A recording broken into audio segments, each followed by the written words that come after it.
오늘 우리에게 주시는 하나님의 말씀은 신약성경 요한일서 5장 11절에서 12절 말씀입니다. 자리에서 일어나셔서 한 목소리로 합독하여 읽겠습니다. 한 목소리로 합독하여 읽습니다. 시작. 또 증거는 이것이니 하나님이 우리에게 영생을 주신 것과 이 생명이 그의 아들 안에 있는 그것이니라. 아들이 있는 자에게는 생명이 있고 하나님의 아들이 없는 자에게는 생명이 없느니라. 이는 살아계신 하나님의 말씀입니다. 아멘. 네. 오늘 설교 제목이 참 독특합니다. 엔트로피를 거스르다입니다. 도대체 무슨 설교에서 엔트로피를 얘기하나 이러실 수 있는데요. 오늘 말씀 우리가 읽은 요한 1서의 말씀은 생명에 대한 말씀입니다. 그러니까 오늘 말씀이 뭐라고 되어 있냐? 하나님이 우리에게 영생을 주셨다. 이게 이제 예수 그리스도께서 우리와 함께 하시는 증거다 이렇게 하시는데, 그 생명을 그의 아들 안에 두셔서 그 아들을 우리에게 보내주신 거라는 거죠. 그리고 12절, 그 아들을 붙든 사람, 아들이 있는 자에게는 생명이 있고 하나님의 아들이 없는 자에게는 생명이 없다. 왜? 하나님은 우리에게 영생을 주시는데 이게 어떻게 주셨냐? 어떤 방법이냐? 그리스도 안에 생명을 담아 우리에게 보내주신 거니까 우리가 그 그리스도 안에 담아주신 그 생명, 그러니까 그리스도를 우리가 우리의 삶에 모시면 우리는 생명을 모시는 게 되는 거고, 우리가 그리스도를 모시지 못하면, 붙들지 않고 다르게 살아가면 그런 사람에게는 생명이 없다는 것입니다. 그러니까 예수님을 모시고 붙들고 사는 자에게는 생명이 있고, 예수님을 모르고 다르게 살아가는 자에게는 생명이 없다. 자, 여기서 질문. 그렇다면 그 생명이란 무엇일까? 자, 이게 오늘 질문입니다. 그래, 예수님 안에 생명이 있다는 것도 알겠고, 예수님을 모시면 그 생명이 나의 안에 있다는 것도 다 이해가 되는데, 그렇다면 그 생명이란 뭐냐? 그냥 숨을 쉬고 먹고 마시고 번식하고 움직이고 라는 어떤 그런 생명 현상을 말하는 거냐? 그건 아닌 것 같아요. 왜냐하면 예수님을 몰라도 숨은 쉬고 우리 사니까요. 그러니까 생명 현상은 아니야. 실제로 성경에서도 이 생명이라고 하는 단어를 좀 다르게 쓰고 있어요. 예를 들면 뭐 푸시케란 단어가 있고, 비오스, 우리 뭐 바이오 할 때 그게 비오스, 그 어원입니다. 비오스란 단어도 있고 조에라고 하는 단어도 있습니다. 그런데 여기서 무슨 단어를 쓰는 거냐? 조에라는 단어를 쓰고 있어요. 자, 요거를 극명하게 보여주는 성경 구절이 요한복음 10장 10절에서 11절 말씀에 보면, 예수님께서 나는 양들을 위하여 내 목숨을 버린다. 내 목숨을 버려서 양의 생명을 얻는다. 이런 표현이 있거든요. 자, 여기에서 목숨은요, 푸시케라는 단어를 쓰고 있고요. 이게 생명입니다.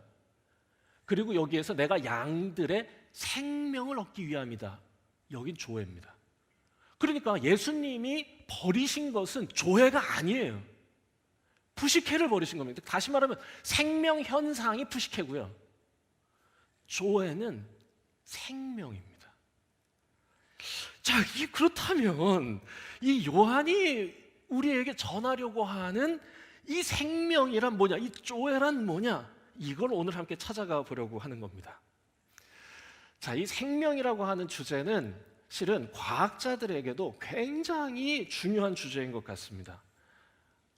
과학자들은 한결같이 뭐라고 얘기를 하느냐? 과학자들은 생명이란 건 매우 특별한 거라고 말을 해요.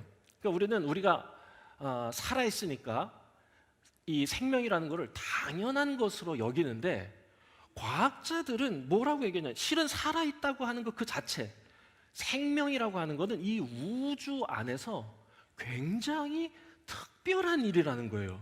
왜냐하면 우주는 죽음으로 가득 찬 상태, 죽음이 기본값이기 때문이랍니다. 그러니까 인류가 1980년대부터 끊임없이 우주에 신호를 보내고 있습니다. 그 신호가 다시 반사돼서 오는데, 그게 그냥 단순 반사 신호 말고 인위적으로 뭔가 조작된 신호가 돌아오면 그거는 거기도 우리와 같은 생명이 있다고 하는 증거니까 이게 벌써요 거의 뭐 40년 넘게 50년 가까이 지금 계속 신호를 보내고 있는데 지금까지 단 한 건의 생명 현상도 마주하지 못했습니다. 그러니까 생명은요 우주 안에 절대로 흔한 것이 아닙니다. 심지어 유일한 것일 수도 있습니다. 경희대의 김상욱 교수가 이렇게 말합니다. 물리학자의 눈으로 이 우주를 보면 죽음은 아주 자연스러운 것이다. 오히려 산다는 것, 그 생명이 더 이상한 것이다. 사실 지구 바깥에서 생명을 본 적이 없다. 우주는 죽음으로 충만하다. 그런데 죽어있던 원자들이 그냥 죽은 상태, 원자는 죽은 거예요. 그냥 탄소, 수소 이런 거 다 죽어있는 거예요. 그냥. 그런데 그 원자들이 어떤 이유로 모이고 결합하고 반응하면서 생명이라는 정말 이상한 상태가 잠깐 되었다가 다시 죽음으로 돌아가는 거다. 그러니 내가 살아있는 이 짧은 순간이 얼마나 소중한 것인가. 멋있는 말 아닙니까? 네. 그러니까 이게 여기서 보면 무의미하게 흩어져 있던 원자들이 어떤 이유에선지 매우 복잡하고 질서 있는 형태로 결합되면서 생명 현상이라는 게 이 우주에 나타났다는 겁니다. 이게 굉장히 특별하다는 거예요. 왜 그럼 그게 조합이 됐냐? 왜인지는 몰라. 왜 그 원자들이 그런 특별한 조합을, 질서를 갖게 되었는지는 몰라요. 과학자들은 왜를 묻는 사람들이 아닙니다. 그냥 그렇게 모였어. 그런데 과학자들이요, 분명히 아는 한 가지 사실이 있습니다. 그게 뭐냐? 이 원자들이 매우 고도화된 질서 체계를 가지고 아름답게 조합이 되어 있는, 다시 이게 말이 매우 고도화된 질서 체계를 가진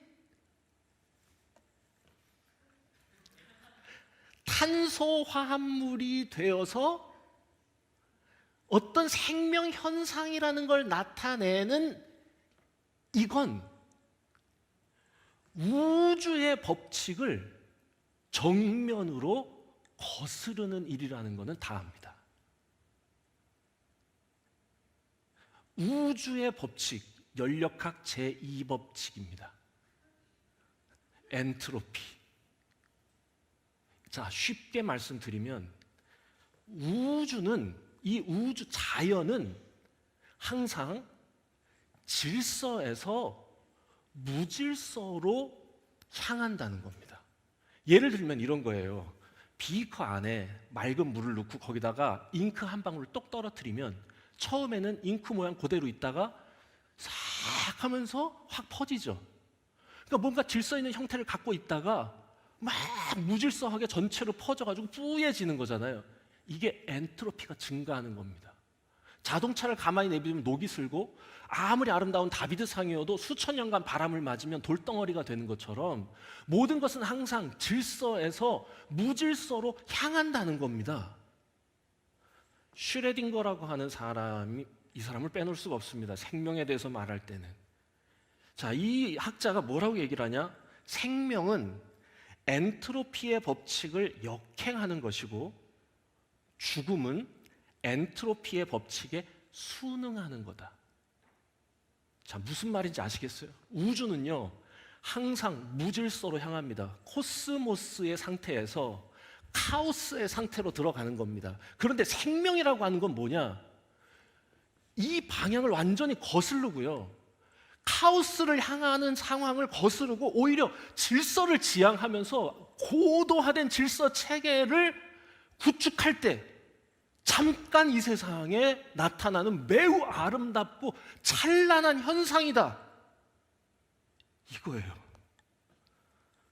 매우 이상하고 독특하고 아름답고 찬란한 것, 그리고 이 놀라운 엔트로피를 거슬러 나타난 이 고도로 아름답고 질서 있는 이 체계는 놀랍게도 다음 세대로 끊임없이 전수됩니다. DNA에 담겨요. 이 DNA가 그럼 뭐냐? 쫓아오고 계세요? 이야, 진짜 여러분, 제가 이걸 이 짧은 시간에 설명하기 위해서 이걸 제가 썼다 지웠다가 20번도 더 했습니다. 이 원자들의 고도화되고 아름다운 질서 체계가 DNA에 담겨서 전달되는데, 이 DNA는요 바로 이 조합 정보를 담은 설계도 같은 겁니다. 질서 체계의 조감도죠. 그걸 DNA에 기록해서 그거를 다음 세대로 전달하는 겁니다. 계속. 그래서 생명 현상이라는 게 계속 나타나는 거예요. 여러분들에게 우주의 법칙을 거스르는 겁니다. 무질서를 거슬러 어디로 가는 거냐? 질서를 향해 나아갈 때 비로소 잠깐 이 우주 속에서 잠깐 빛나는 게 이 생명이라 그거죠. 야, 그렇다면 생명을 이렇게 오늘 정의해 보는 건 어떨까? 제안해 봅니다. 의미 없는 물질들이 우주의 거대한 흐름을 거슬러, 세상의 거대한 흐름을 거슬러 의미 있고 질서 있게 아름다운 조합을 이루는 원리, 이걸 생명이라고 정의해 보는 겁니다. 이해가 되시는지 모르겠어요. 그래서 어떤 과학자들은요, 아예 생명을 DNA라고 말하기도 합니다. 왜냐하면 생명을 정의할 방법이 없어요. 이게 조합을 매우 고도화된 이 질서 체계가 나타났을 때 신기하게도 세포들이 계속 이게 막 번식을 하고 막 분식을 하고 이러면서 생명 현상이 나타나는 건데, 왜 그게 나타나는지도 몰라요.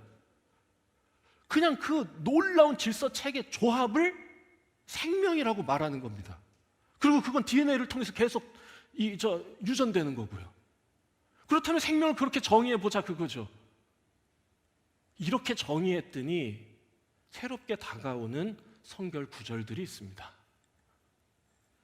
가만히 생각해 보니까 성경이 우리에게 말씀하시는 하나님의 창조의 원리도 이와 같습니다.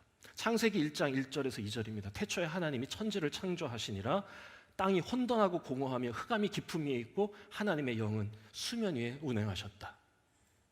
하나님은 흑암과 혼돈이 가득한, 다시 말하면 엔트로피로 가득한 세상에 말씀하셔서 빛과 질서를, 다시 말하면 엔트로피를 역행하는 생명을 창조하셨다는 거죠. 그리고 요한이 기록하는 창조의 순간도 똑같습니다. 요한복음 1장 1절입니다. 요한복음 1장 1절 뭐라고 되어 있냐? 태초에 말씀이 계시니라. 이 말씀이 하나님과 함께 계셨고 이 말씀이 곧 하나님입니다. 여기에 말씀으로 번역된 로고스라고 하는 단어는요, 실은 원리라는 뜻도 있습니다. 그러니까 태초에 원리가 있었다. 이거 봐. 갑자기 핵소름. 야, 이게 뭐지? 그 대체 원리가 있었어. 어떤 원리냐? 조합과 질서와 찬란한 원리가 있었던 거야. 고도화된 그 원리가 있었어. 하나님은 그 아름다운 질서를 갖고 계셨고 그 질서 그 자체셨다. 그리고 그 하나님의 그 아름다운 원리는 육신이 되어 무질서로 가득한, 죽음으로 가득한, 무질서는 죽음이잖아요. 죽음으로 가득한 그냥 엔트로피에 순응하면서 살던 우리 가운데 오셨다. 그 원리가 우리 같은 육신을 입어서, 요한복음 1장 14절 말씀이 육신이 되어 우리 가운데 거하시매 우리가 그의 영광을 보니 하나님의 독생자의 영광이요 은혜와 진리가 그 안에 충만하더라. 그리고 육신이 되어 오신 예수님이 우리에게 이렇게 말씀하시는 겁니다. 요한복음 14장 6절 예수께서 이르시되 내가 길이다 진리다 생명이다. 나로 말미암지 않고는 아버지께로 올 자가 없다. 내가 살아가는 삶의 방식, 행동의 원리, 판단의 기준이 길이다, 진리다, 생명이다. 그러므로 이 원리가 아니면 질서 그 자체이신, 생명 그 자체이신 하나님께로 갈 수가 없다. 그럼 오늘 우리가 읽은 이 말씀, 요한 1서의 말씀이 마치 요한복음 전체에서 이 요한 사도가 우리에게 전하고자 하는 생명의 이야기를 요약해 주는 것 같았습니다.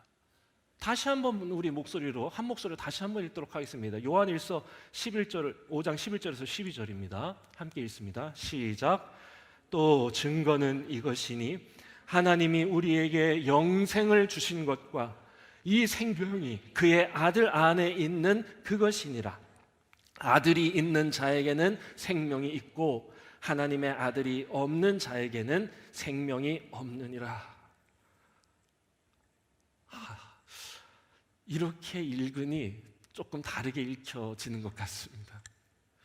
그러니까 예수 그리스도를 참으로 하나님의 아들로 믿고 생명이신 주님을 자기 안에 모신 자만이 무질서와 어둠과 사망의 자리에서 나와 빛나고 아름다운 생명의 자리로 올 수 있다라고 말씀하시는 겁니다. 자, 그러니까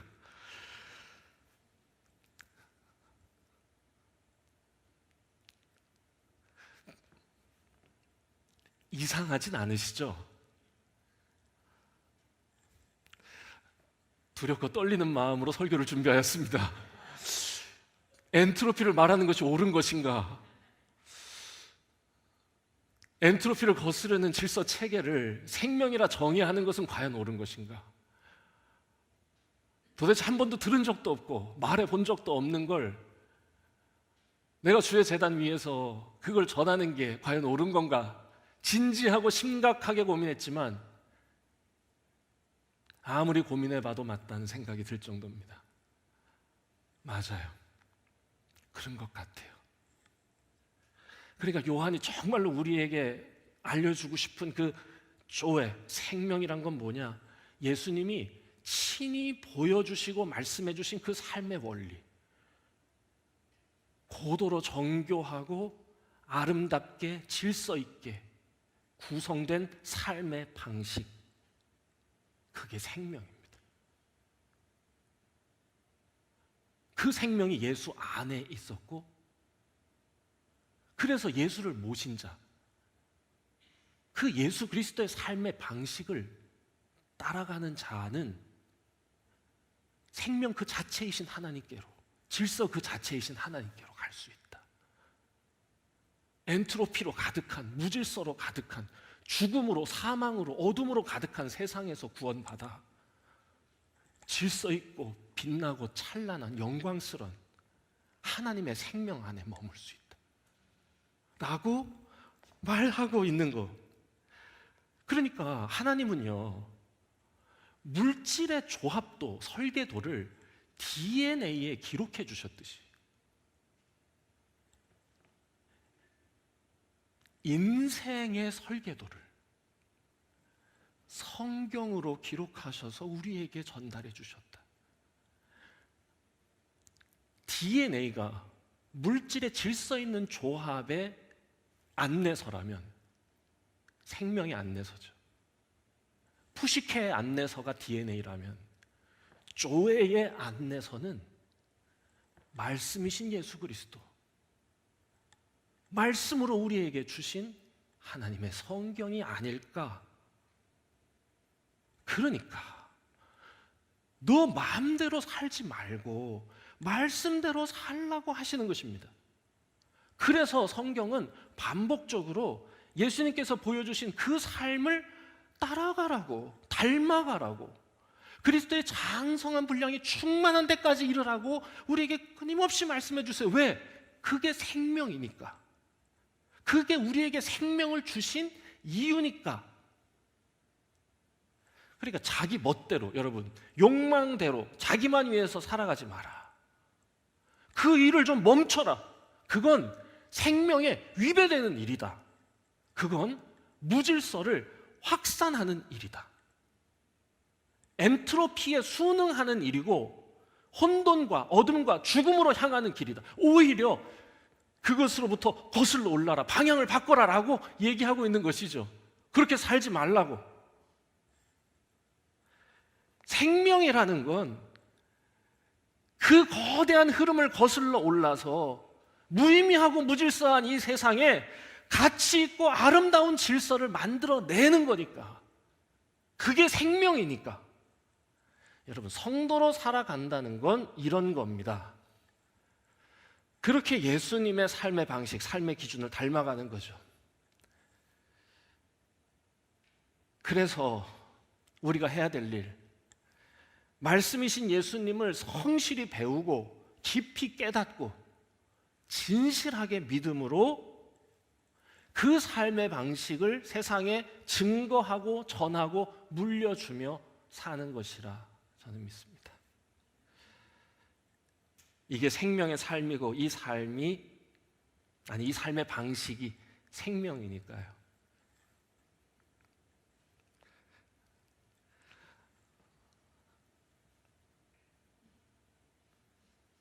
아직까지도 불안합니다. 불안합니다.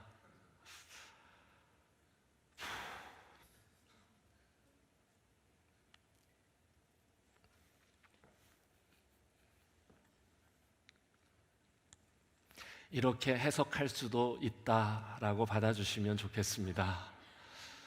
네. 그렇다고 이단은 아닙니다. 네, 걱정 안 하셔도 됩니다. 성경은 온통 예수 그리스도의 삶의 방식을 따라가라고, 예수 그리스도의 마음을 본받으라고, 그분의 사명을 함께 붙들라고 우리에게 계속 말씀하시고, 그리고 그게 사는 길이라고. 너희가 서로 사랑할 때 너희는 사망으로부터 구원받아서 생명의 빛으로 나아왔다고, 이렇게 성경을 계속 표현하고 계시거든요. 나를 따르는 자는 어둠에 다니지 않고 영원하고 참된 빛의 길로 다닌다고 하시잖아요. 그게 무슨 의미일까? 이 의미 아니겠어요? 그리고 하나님은 그 생명이라고 하는 걸 창조하신 분인데, 그 생명이라고 하는 게 이 우주의 법칙에 정면으로 거스르는 일이라는 거. 무질서로 온통 달려가는 이 우주의 거대한 흐름에 놀랍게도 그것을 역행하는 기적과 같은 일이 벌어지는, 정확히 말하면 하나님이 선물로 주신 찬란한 기적이죠. 그게 생명이라는 거죠. 그렇다면 예수 그리스도 안에 있는 생명이 이것이 아닐까? 제가 아멘을 강요하지는 않겠습니다. 그렇지만 우리 인생을 두고 우리가 진지하게 고민하고 찾아가야 될 질문 하나를 던져드린다, 이렇게 말씀드리고 싶어요. 자, 그게 생명이라면 우리가 해야 될 일 두 가지 됩니다. 하나, 우리가 생명의 담지자가 먼저 되는 겁니다. 아들을 가진 자가 되는 겁니다. 예수 그리스도의 삶의 방식을 닮아가고 따라가며 질서 있게 사는 겁니다. 그러면 세상은 우리에게서 예수님을 볼 겁니다. 예수 그리스도 안에 있는 생명을 볼 거예요. 아들이 있는 자에게는 생명이 있고 아들이 없는 자에게는 생명이 없다. 여러분, 아들이 있다는 게 무슨 뜻입니까? 우리에게서 예수님이 보인다는 겁니다. 그러니까 우리 마음이 예수님을 닮아서 타인을 존중하고 공감하고 겸손하게, 연약한 자에게 우리가 보여줄 수 있는 가장 위대한 사랑을 보여주려 힘쓰며 살면 세상은 우리에게서 예수님을 볼 겁니다. 우리의 일상이 예수님을 닮아서 내가 살아가는 자리에서 함께 더불어 살아가는 사람들에게 주의 사랑을 전하고 그들을 아름답게 변화시켜주는 구원의 도구로 우리가 살 수만 있다면, 우리 안에 누가 사시는지를 세상이 다 알게 될 겁니다. 또 우리가 살아가는 우리 삶의 사명이 예수님을 닮아서, 우리 삶의 목적이 예수님을 닮아서 우리도 세상을 구원하는 하나님 나라의 역사에 미천하지만 참여할 수 있다면, 하나님은 우리를 아들이라고 불러주실 것이라 너 안에 생명이 있다고 말씀하실 것이라 저는 믿습니다. 그리고 우리가 해야 될 일 두 번째, 전하는 겁니다. 반드시 이 생명을 전하는 겁니다. 저의 DNA가 김태권에게 가 있습니다. 근데 가만히 태권이를 보면 홍병진의 DNA가 가 있는 것 같기도 합니다. 어쨌건 제 안에 있는 저를 생명 현상을 푸시케가 나타나게 한 하나님의 선물 같은 이 DNA는 다음 세대로 전달이 되었습니다. 자연스럽게. 그러나 조에는 자연스럽게 전달되는 게 아닌 것 같습니다. 그래서 성경은 우리에게 너는 때를 얻든지 못 얻든지 항상 가르치기에 힘써라, 말씀 전하기에 힘써라 라고 우리에게 말씀하시는 거예요. 반드시 다음 세대에 전해져야 됩니다. 하나님께서 우리에게 정말로 바라시는 건 예수 그리스도께서 그렇게 사셔서 하나님의 영광의 자리에 오르신 것처럼 우리도 그 길을 따라 살면서 우리도 하나님의 그 영광스러운 나라의 백성이 되는 것 아니겠나.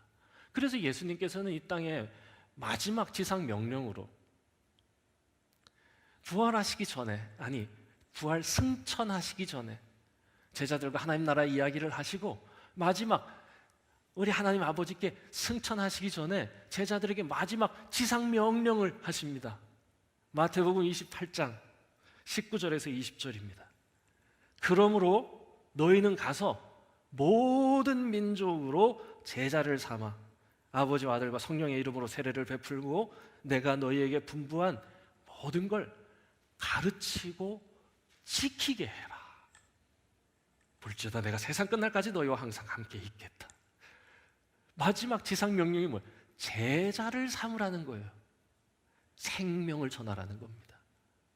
내가 보여주고 알려준 질서 있고 아름다운 찬란한 삶의 방식을 알려줘서 제자를 삼아라.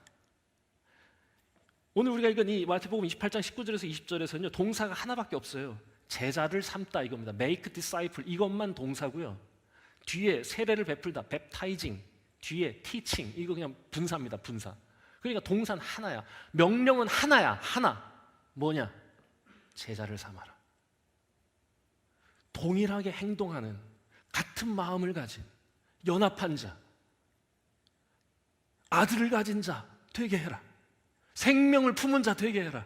질서 있게 사는 자, 엔트로피를 거스르는 자 되게 해라 라고 가르치는 것이죠. 그게 마지막 예수님의 지상 명령이었다. 저는 우리 교회가 이 일을 참 잘 해내는 교회가 되기를 바랍니다. 그냥 습관처럼 나의 신앙생활을 위해서 예배만 드리는 사람들의 모임이 아니라 가서 모든 민족을 제자를 삼아서 생명 전하기 위해 힘쓰는 아들이 있는 교회, 예수가 보이는 그런 교회 되기를 바랍니다. 우리 안에 정말 생명이 있다면, 우리가 그렇게 산다면 그 생명은 반드시 전해질 겁니다. 겉모양만 자녀들에게 전해지는 게 아니라 우리 안에 생명이 있다면 우리 안에 있는 생명은 반드시 우리 다음 세대에 보이지 않는 방법으로 전수될 거고 유전될 겁니다. 우리가 살아있다고 하는 거 여러분 당연한 게 아닙니다. 매우 찬란하고 특별한 아름답고 영광스러운 일입니다. 우리가 살아가는 하루하루가 무의미한, 무질서한 어둠의 일들로 채워지지 않도록 하나님 앞에 더 진실하게 나아갔으면 좋겠고, 걸음의 방향을 바꿔서 죽음으로, 혼돈으로, 사망으로, 어둠으로 가는 게 아니라 질서로, 영광으로, 빛으로, 생명으로 걸어가는 겁니다. 아주 짧은 시간 생명으로 이 우주 안에 존재하였다가 우리는 다시 하나님께로 돌아갈 존재들인데 맡겨주신 이 찬란한 순간을 생명으로 채우는 것, 생명의 찬란함으로 빛나게 하는 것, 그게 정말로 우리가 해야 될 일입니다. 부활하신 예수님께서 제자들에게 하나님 나라의 일을 말씀하시고 우리에게 마지막으로 명령하신 것들 우리가 끝까지 잘 기억하면서 하나님 나라 백성으로 생명을 품은 하나님의 자녀로 살아가시기를 바라겠습니다. 우리 함께 찬양할 텐데요, 예수가 보이네 라고 하는 찬양, 오늘 주신 말씀을 생각하면서 우리의 삶에서 예수 그리스도가 보이게 하여 주십시오.